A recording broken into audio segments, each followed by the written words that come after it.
Just ready when you are. I'm ready. All right.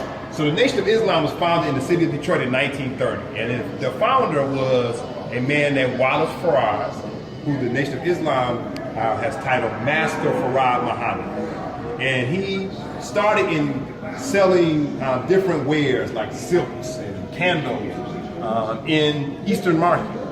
And then he began to go door to door and sell to people. He began to tell them that black people were the original people of the world, and they are the beginners of civilization, and that they're a long lost tribe of Shabazz, and that they need to know their history and do for self. One of his early disciples was a man named Elijah Poon, who he renamed Elijah Muhammad. When Master Farad Muhammad would leave, Elijah Muhammad would become the leader of the Nation of Islam in the city of Detroit. And their first temple was on 3408 Hastings Street, which was the main street of Paradise Valley. And today, of course, Paradise Valley was destroyed, and the Nation of Islam's temple was destroyed, along with so many other businesses, when the city, in 1946, Edward Jeffries came up with a plan for urban renewal. And then in the early 50s, what was added to that plan was the building of a new interstate freeway. And that interstate freeway would take the place of the main street of Paradise Valley and Black Bottom, Hastings Street. So it would destroy all of the businesses that were on, and churches and other institutions that were on Hastings Street.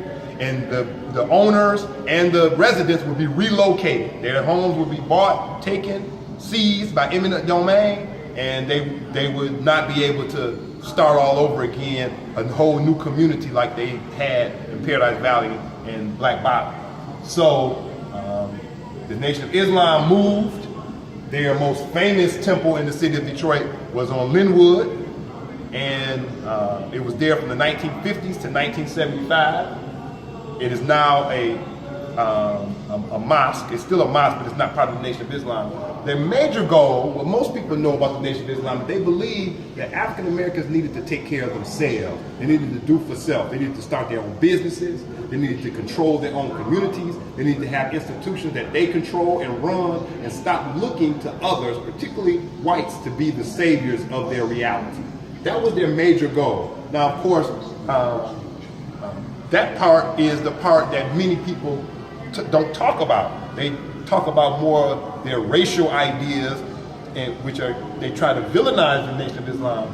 But most African Americans see them as a positive force because of their starting on their own businesses, starting institutions that were owned by African Americans, hiring African Americans, showing African Americans doing something for themselves and being able to take care of themselves. So the Nation of Islam, which was founded in the city of Detroit, many people don't associate the Nation of Islam with Detroit because the headquarters is now in Chicago, but it was founded here in the city of Detroit. Which was number one. Yep, temple number one for me.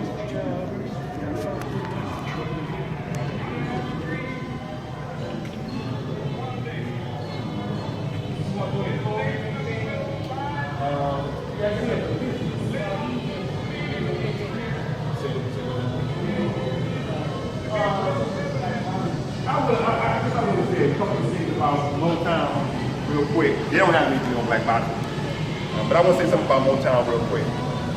So earlier I said that Motown could not exist without Paradise Valley, because it wouldn't exist without the Flame Show Bar, and the Flame Show Bar comes out of Paradise Valley, and so on.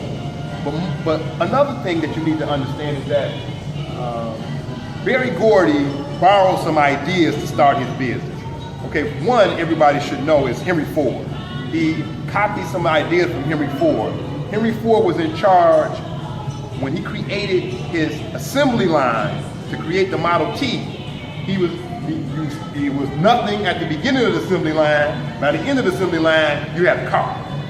Well, Berry Gordy said, I'll do the same thing with a song.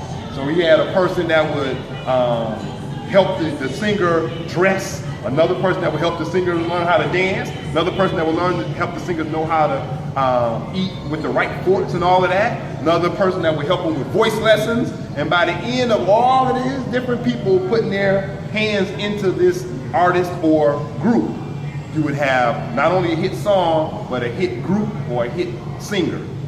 And so he was copying from one of his idols, Henry Ford. The other thing is he was copying from his own family. His parents were business owners. And that's kind of what propelled Berry Gordy to not wanting to work for somebody, but wanted to start his own business. And he had a family of entrepreneurs. I already told you his sister owned a photo concession at the Flame Show Bar. And then the last part of that is Paradise Valley. You had many businesses, successful businesses in Paradise Valley that were built upon music. So yeah, they were running numbers. Yeah, they had alcohol, but it was music that was bringing the customers in. So the customers were coming in to hear Della Reese, and they were coming in to hear Duke Ellington, and they were coming to hear all of these different music. And so this made Berry Gordy know that music can bridge the gap of race. And so when he started Motown, he wanted his singers to sing in such a way that would appeal to all groups. It wouldn't sound so soulful that only black people would want to listen to it. And it wouldn't sound like Frank Sinatra either. So it was middle of the road. It would keep the black listeners listening, but it would attract white listeners as well. And he also didn't allow his singers at first to participate in the civil rights movement.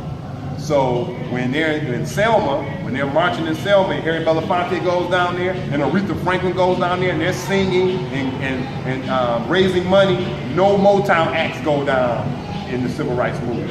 That changes when a singer from Saginaw who gets signed by Motown, and Berry Gordy pays for him to go to school, the Michigan School for the Blind. This young man named Stephen Morris, but you know him as Stevie Wonder, he goes to the Michigan School for the Blind, and he's the only black person that's allowed to go there. And they don't want him there. The students don't want him there. So I know you probably heard people who say, I'm colorblind, I don't see color. Well, these students were really blind, and they still didn't like Stevie Wonder. And because of his experience there, he wanted to put social messages in his songs. And he told Berry Gordy, if you don't let me put social messages in my songs, then I'm going to leave. I'm going to leave. And so Berry Gordy allows him to put 2 social message songs on one of his albums. Once he does that, Marvin Gaye says, what? You let him do that? And Marvin Gaye comes with What's Going On album. And it becomes the highest selling album in Motown history. So Berry Gordy didn't start out trying to be involved in the civil rights movement, but he's brought all the way in by his artists, particularly Stevie Wonder and Marvin Gaye. Paradise Valley before you got Motown. If Motown is directly connected to Paradise Valley, it would be no Motown without Paradise Valley.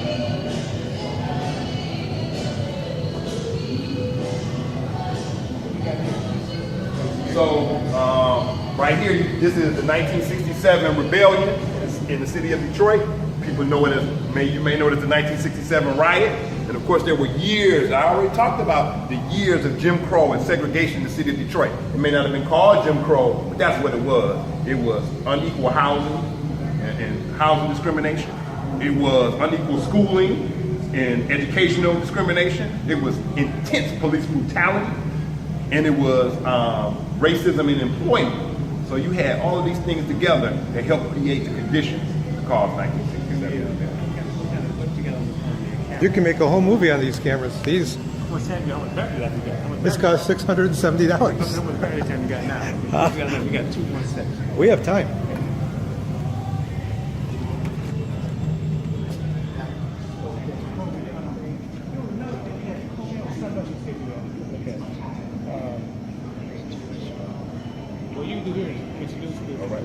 This might be better than this. Hey, maybe. So we're here in the room that's, of course, dedicated to the history of Coleman Alexander Young, who I would consider the greatest mayor in Detroit's history. He's definitely the first African-American mayor in the city of Detroit. He was elected in the 1973 election in the city of Detroit, and he comes out of Black Bottom. Now, originally coming from Alabama, he moves to Detroit, and they live, of course, in the area we know as Black Bottom. He's involved in a number of organizations, but mainly labor-related organizations, radical labor-related organizations. When he becomes mayor of the city of Detroit, one of the first things he begins to do, prior to him becoming mayor, African-American businesses receive about 0.1% of all city contracts. You just think about that. 0.1% of all city contracts went to African-American businesses. By the time he leaves mayor, African-Americans receive almost 40% of city contracts. So even to get a city contract, even if you're a white business, you have to subcontract and work and partner with African-American businesses in many cases to get a contract. So he raises the standard of African-American businesses who do business with the city. So that's just one thing. I mean, he did so many other things. He got rid of stress. He stopped the robberies in Joy Safe Streets, which was really a police unit that was brutalizing African-Americans. So he begins to integrate the police department and basically turns the police to being community police. You got to come from Detroit.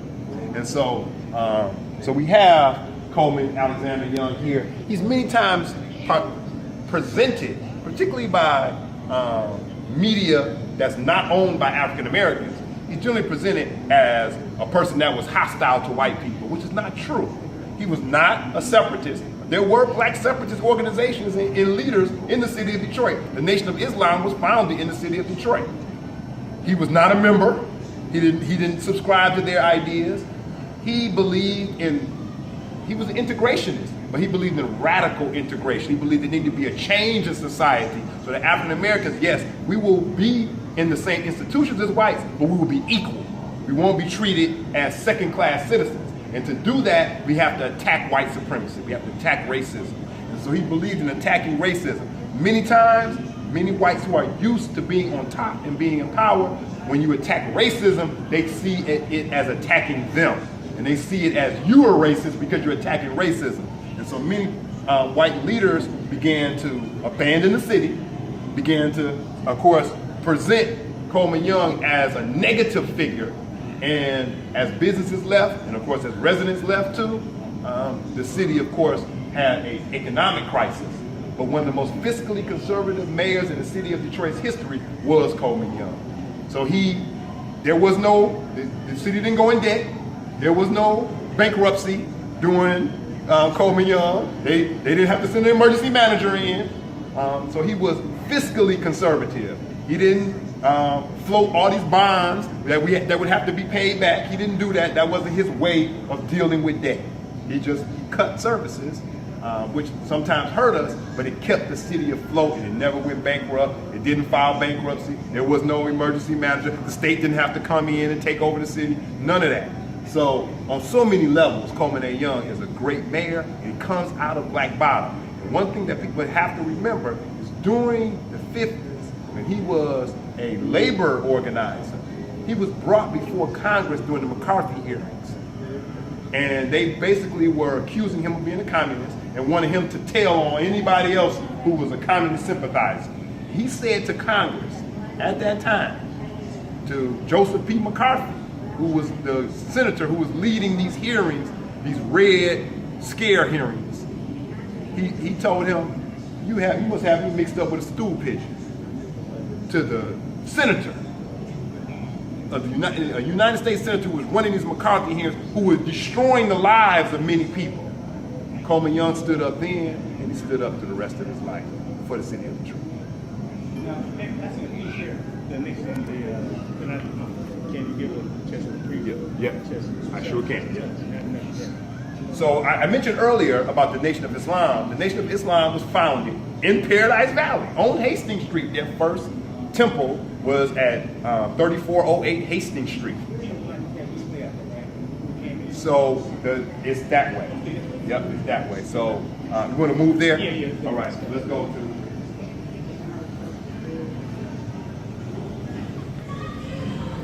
That's what I think I should.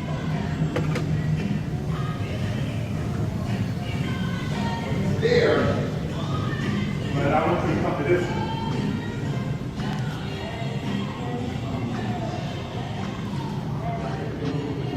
That looks like Dustin Hoffman. That's Walt Disney. Walt Disney and things, just more self-efficacy of capture.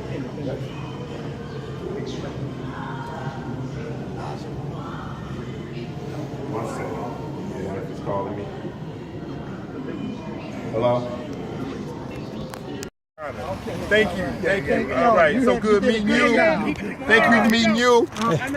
And thank you. Yeah, my wife is she's ready to go. I know. I'll give you a call. That's your Thank you, please. I'm so happy I met y'all. Yes, Y'all have a good one. You All too. right. Okay.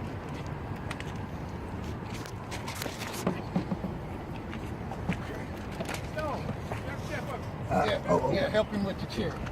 I got it.